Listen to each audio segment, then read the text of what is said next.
টানা ৩৫ দিনে ঠেকে আন্দোলন, পুরো শহর যেন এক যুদ্ধক্ষেত্র। তখনও দাউ দাউ করে উঠছে ধোঁয়া, আগুন জ্বলছে জায়গায় জায়গায়। সড়কের সর্বোচ্চ শক্তি দিয়ে শিক্ষার্থীদের দমাতে মরিয়া প্রশাসন। বড় হচ্ছে লাশের মিছিল, তবুও রক্তচক্ষু উপেক্ষা করেই লক্ষ্য হাসিলের দ্বারপ্রান্তে ছাত্র জনতা। এবার স্বৈরাচারের স্তম্ভ গুঁড়িয়ে দেওয়ার পালা, অপেক্ষা নতুন সূর্যোদয়ের।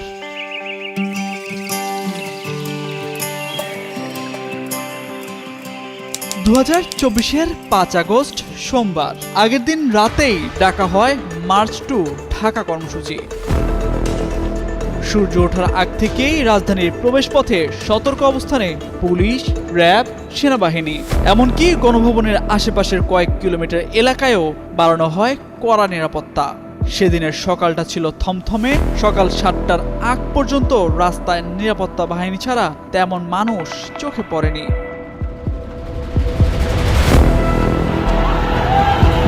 কিন্তু সময় যত গড়াচ্ছিল ততই সব বাধা উপেক্ষা করে ঢাকায় ঢুকতে শুরু করে লাখ লাখ মানুষ। এক পর্যায়ে জনগণের পক্ষে অবস্থান নিয়ে রাস্তা ছেড়ে দেন সেনা সদস্যরা। আর অন্যদিকে পরিস্থিতি নিয়ন্ত্রণে আনতে শেখ হাসিনার নির্দেশনা অনুযায়ী যাত্রাবাড়িতে তাণ্ডব চালাতে থাকে অতি উৎসাহী কিছু পুলিশ সদস্য।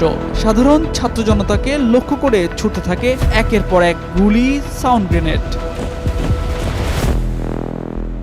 পরিস্থিতি বেগতিক দেখে সেদিন সকাল 10:30টার দিকে গণভবনে জরুরি বৈঠকে ডাক দেন শেখ হাসিনা। সেখানে পরিস্থিতি তুলে ধরেন তিন বাহিনীর প্রধান ও পুলিশের সাবেক আইজিপি। এক পর্যায়ে কোনো উপায় না দেখে হাসিনাকে দেশ ছাড়ার প্রস্তাব দেওয়া হয়।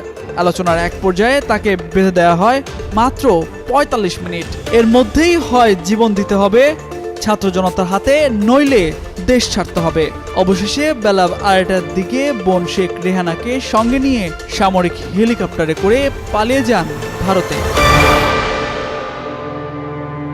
এই চিত্র উঠে আসে সাবেক আইজিপি চৌধুরী আব্দুল্লাহ আল মামুনের জবানবন্দিতেও। ২০২৪ সালের ৫ আগস্ট সকাল ১০টা পর্যন্ত ঢাকার ভেতরে পুলিশের শক্ত অবস্থান ছিল।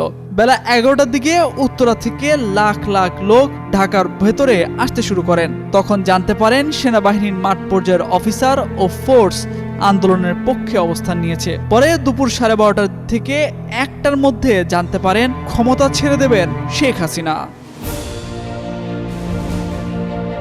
এদিকে হাসিনার পালিয়ে যাওয়ার খবর পাওয়ার পরই দুপুর 2:30টার দিকেই গণজোয়ারের রূপ নেয় ছাত্র জনতার ঢল, দখলে নেয় গণভবন। আর বেলা 3:15টার দিকে সংসদ ভবনে ঢুকে পড়ে হাজারো মানুষ।